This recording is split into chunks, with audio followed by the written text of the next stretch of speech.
아이고, 나는 입맛이 없네.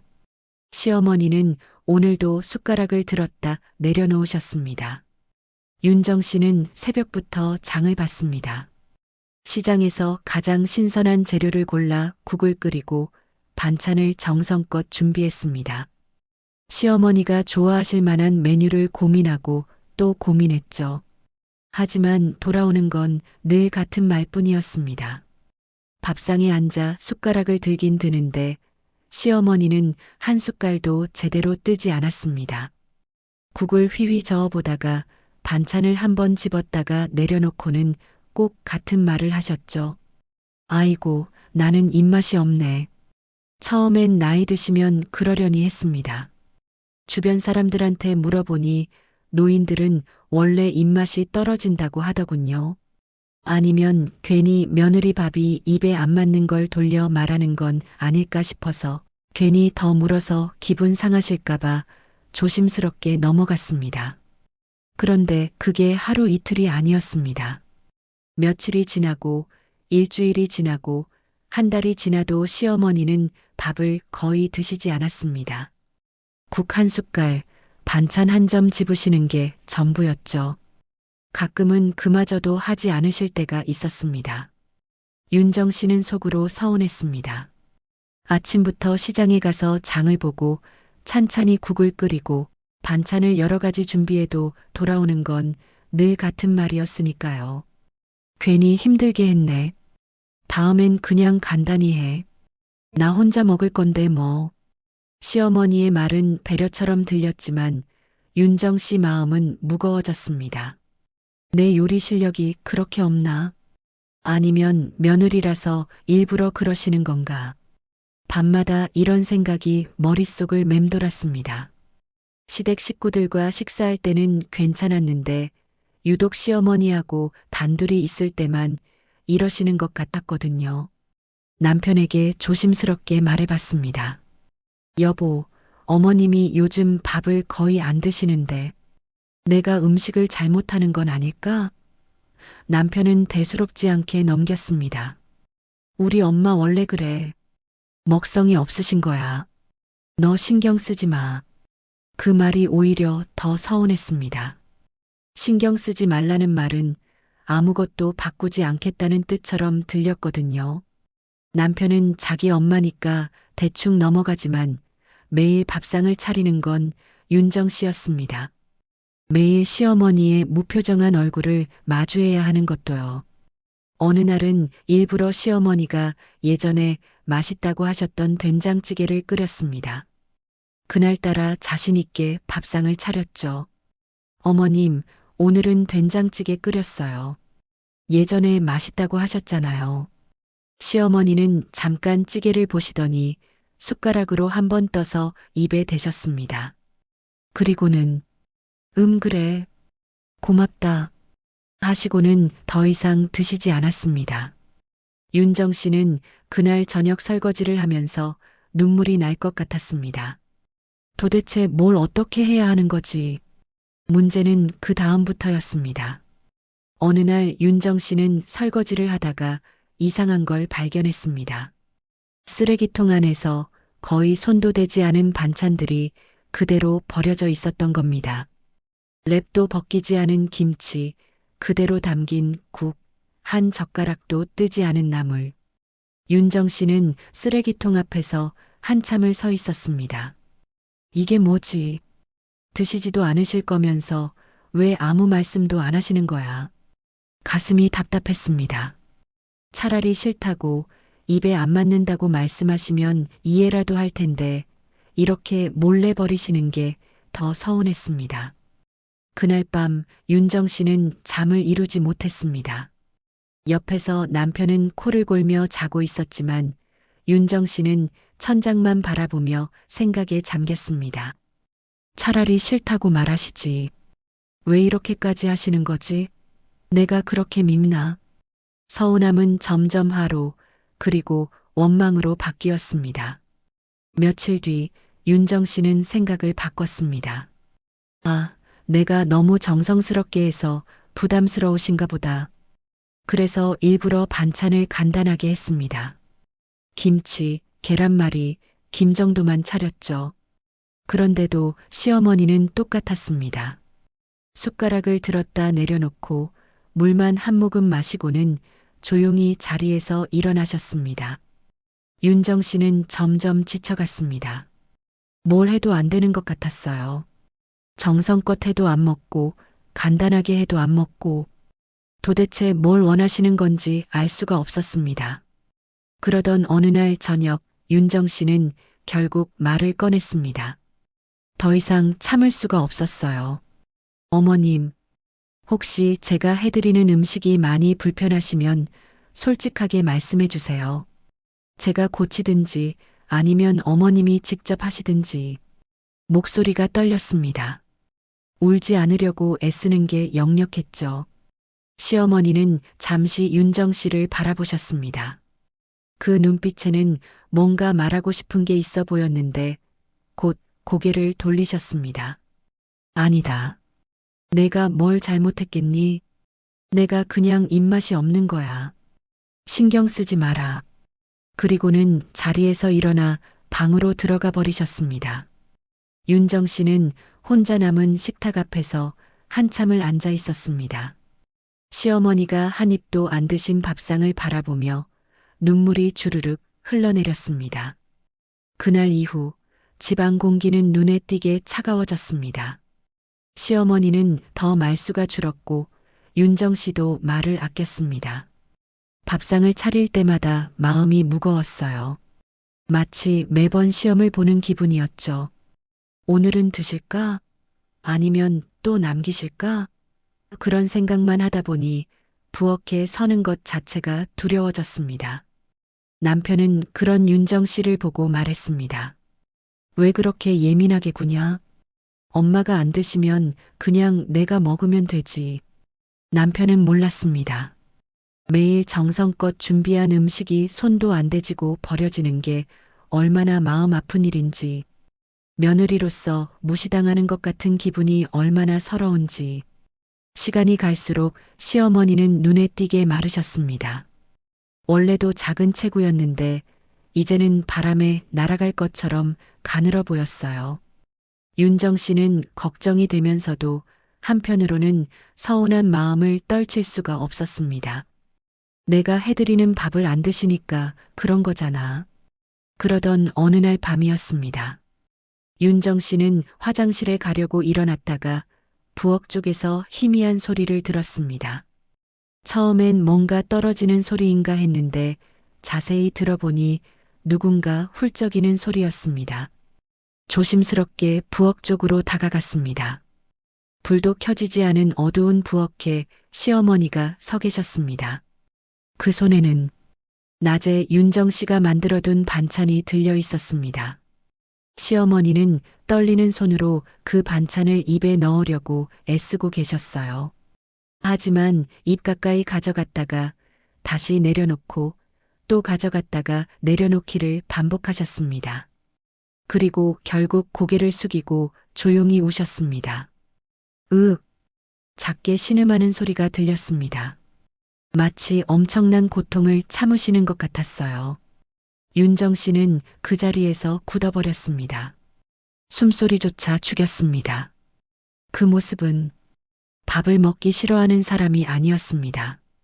먹고 싶어도 먹을 수 없는 사람의 모습이었습니다. 무언가가 잘못됐다는 걸 그제야 깨달았죠. 윤정 씨는 조용히 방으로 돌아왔습니다. 하지만 그날 밤 한숨도 잘 수 없었습니다. 시어머니의 떨리는 손, 참았던 신음소리, 그리고 그 작은 등이 자꾸만 눈앞에 어른거렸습니다. 다음 날 아침 시어머니는 평소처럼 아무 일 없다는 듯 나오셨습니다. 하지만 윤정 씨 눈에는 시어머니의 얼굴이 어제보다 더 창백해 보였습니다. 눈 밑에는 다크서클이 짙었고 걸음걸이도 조금 불안정해 보였어요. 어머님 괜찮으세요? 윤정 씨가 조심스럽게 물었습니다. 응, 괜찮다. 그냥 좀 피곤한가 보다. 시어머니는 웃으시려고 애쓰셨지만 그 미소는 너무 힘들어 보였습니다. 그날 오후 시어머니는 갑자기 말씀하셨습니다. 윤정아, 나 병원 좀 다녀올게. 혼자 갈 테니까 신경 쓰지 마. 어머님, 제가 같이 갈까요? 아니다. 그냥 정기검진 받으려고. 금방 올게. 시어머니는 서둘러 나가셨습니다. 윤정 씨는 이상한 예감을 느꼈지만 시어머니가 혼자 가시겠다는데 억지로 따라갈 수는 없었습니다. 하지만 마음이 불편했어요. 어젯밤 부엌에서 본 그 모습이 자꾸 떠올랐거든요. 몇 시간 후 병원에서 전화가 왔습니다. 남편에게가 아니라 윤정 씨 전화로 왔습니다. 여보세요. 보호자분 맞으시죠? 님 가족분이시죠? 네, 맞습니다. 검사 결과가 나왔는데요. 환자분이 보호자께 꼭 오시라고 하셨습니다. 같이 들으셔야 할 것 같습니다. 윤정 씨는 가슴이 철렁 내려앉았습니다. 급히 택시를 타고 병원으로 향했습니다. 병원 복도를 뛰어가는 내내 온갖 생각이 머릿속을 스쳤습니다. 혹시 정말 큰 병이신 건 아니겠지. 진료실 문을 열고 들어갔을 때 시어머니는 의자에 앉아 창밖을 바라보고 계셨습니다. 의사 선생님의 표정이 무거웠습니다. 앉으세요.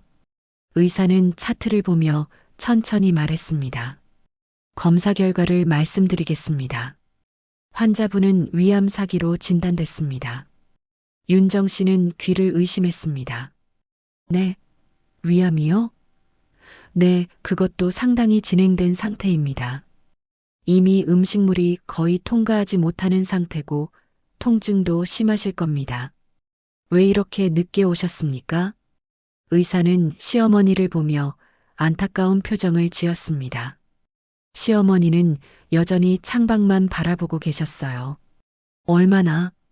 얼마나 사실 수 있나요? 윤정 씨가 떨리는 목소리로 물었습니다. 의사는 잠시 망설이다가 말했습니다. 길어야 몇 달. 환자분 상태를 보면 3개월에서 6개월 정도로 보입니다. 윤정 씨는 그 자리에서 주저앉을 것 같았습니다. 손이 떨렸습니다. 진료실을 나와서 윤정 씨는 시어머니께 물었습니다. 어머님, 언제부터 아프셨어요? 왜 말씀 안 하셨어요? 시어머니는 한참을 침묵하시다가 천천히 입을 여셨습니다. 며느리 밥이 너무 고와서 차마 말 못했어. 목소리가 떨렸습니다. 윤정아, 내가 매일 아침 일찍 일어나서 장 보러 가는 거 다 알아. 정성껏 음식 만드는 거 다 봤어. 그런데 나는 먹고 싶어도 못 먹겠더라. 목으로 안 넘어가. 억지로 먹으면 토하고 통증이 너무 심해서 시어머니는 눈물을 닦으셨습니다. 먹고 싶어도 못 먹는다는 말하면 내가 더 상처받을까봐. 내 음식이 맛없어서가 아니라 내가 아파서 못 먹는다고 하면 내가 얼마나 죄책감 느낄까봐. 그게 더 무서웠어. 윤정 씨는 그 자리에서 아무 말도 할 수 없었습니다. 그동안 서운했던 마음, 원망했던 생각, 며느리로서 무시당한다고 생각했던 모든 것들이 한순간에 무너져 내렸습니다. 시어머니는 윤정 씨를 배려하시느라 자신의 고통을 혼자 사귀고 계셨던 겁니다. 어머님, 죄송해요. 제가 몰라서. 윤정 씨는 그제야 울음을 터뜨렸습니다. 시어머니는 윤정 씨의 손을 꼭 잡으셨습니다. 미안하다. 내가 상처받을까봐, 걱정할까봐. 숨겼어. 하지만 더 이상은 못 숨기겠더라. 그날 이후 윤정 씨는 밥상을 완전히 바꿨습니다. 많은 반찬을 차리는 대신 시어머니가 한 숟갈이라도 편하게 드실 수 있는 음식을 준비했습니다. 죽 한 그릇, 미음 한 컵, 부드러운 계란찜. 매 끼니마다 윤정 씨는 시어머니 옆에 앉아서 한 숟갈씩 떠먹여 드렸습니다. 시어머니는 여전히 많이 드시지 못했지만 윤정 씨가 떠먹여 드리는 한 숟갈만큼은 꼭 삼키려고 애쓰셨습니다. 고개를 돌리고 싶으셨을 텐데 윤정 씨를 위해 참으시는 게 보였어요. 어머님, 오늘은 호박죽이에요. 아주 곱게 갈았어요. 그래. 고맙다. 한 숟갈만 더 드세요. 네. 윤정아. 정말 미안하다. 내가 이렇게까지. 시어머니의 눈에서 눈물이 흘러내렸습니다. 윤정 씨도 울음을 참을 수가 없었습니다. 두 사람은 그렇게 조용히 함께 울었습니다. 통증이 심한 날에는 시어머니가 밤새 신음하셨습니다. 윤정 씨는 그럴 때마다 시어머니 방에 들어가 손을 잡아드렸습니다. 말없이 옆에 있어드리는 것밖에 할 수 없었지만 시어머니는 윤정 씨 손을 꼭 쥐고 계셨습니다. 윤정아, 내 덕분에 마지막이 따뜻했어. 고맙다. 그 말 한마디에 윤정 씨는 부엌에서 몰래 울었습니다. 왜 진작에 알아차리지 못했을까? 왜 시어머니의 고통을 눈치채지 못했을까? 자책하는 마음에 가슴이 미어졌습니다. 몇 달이 지났습니다. 시어머니의 상태는 날로 악화됐습니다. 이제는 침대에서 일어나시기도 힘들어 하셨어요. 윤정 씨는 직장도 그만두고 시어머니를 돌봤습니다. 어느 날 시어머니가 힘없는 목소리로 말씀하셨습니다. 윤정아, 내 서랍에 수첩이 하나 있어. 나중에 꼭 봐줘. 어머님, 무슨 말씀이세요? 괜찮으실 거예요. 아니야. 이제 알아. 고맙다, 윤정아. 정말 고맙다. 그리고 며칠 뒤 이른 아침 시어머니는 조용히 세상을 떠나셨습니다. 마지막 순간까지 윤정 씨의 손을 잡고 계셨습니다. 장례를 치르는 3일 내내 윤정 씨는 눈물을 멈출 수가 없었습니다. 장례식장에 온 사람들은 말했습니다. 며느리가 정말 효부네요. 시어머니를 끝까지 그렇게 잘 모셨다면서요? 하지만 윤정 씨는 알고 있었습니다. 진짜 효부는 자신이 아니라 마지막 순간까지 며느리를 배려하셨던 시어머니셨다는 것을. 장례를 치르고 집으로 돌아온 날 윤정 씨는 시어머니가 말씀하셨던 서랍을 열었습니다. 거기에는 작은 수첩 하나가 있었습니다. 낡고 오래된 수첩이었어요. 떨리는 손으로 펼쳤습니다. 거기엔 시어머니의 필체로 이렇게 적혀 있었습니다. 윤정아, 내 밥은 참 따뜻했다. 매일 아침 일찍 일어나서 장 보러 가는 내 모습을 창문으로 봤어. 정성껏 음식 만드는 내 손길을 봤어. 먹고 싶었어. 정말 먹고 싶었어. 하지만 내 몸이 말을 안 들었어. 끝까지 먹지 못해 미안하다. 내가 서운해할까봐, 상처받을까봐, 그게 제일 무서웠어. 우리 착한 며느리 정말 고맙다. 다음 생에는 내 밥 꼭 많이 먹을게. 윤정 씨는 수첩을 꼭 안고 한참을 울었습니다. 가슴이 찢어지는 것 같았습니다. 그날 밤 윤정 씨는 아무도 없는 부엌에서 다시 한번 밥상을 차렸습니다. 시어머니가 좋아하시던 된장찌개, 나물 반찬, 따뜻한 밥, 그리고 시어머니가 앉으시던 자리에 그 밥상을 놓았습니다. 시어머니가 앉으시던 빈 의자를 오래오래 바라보다가 윤정 씨는 조용히 말했습니다. 어머님, 그땐 몰라서 죄송했어요. 서운해하고 원망까지 했어요. 어머님이 저를 배려하신 거였는데 어머님 고통은 생각하지 못했어요. 이제야 알았어요. 늦어서 죄송해요. 어머님, 밥은 여전히 따뜻하게 김이 올랐지만 그날은 아무도 숟가락을 들지 않았습니다.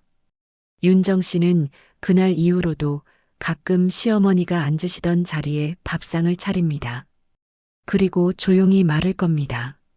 어머님, 오늘은 날씨가 참 좋네요. 어머님이 좋아하시던 봄날이에요.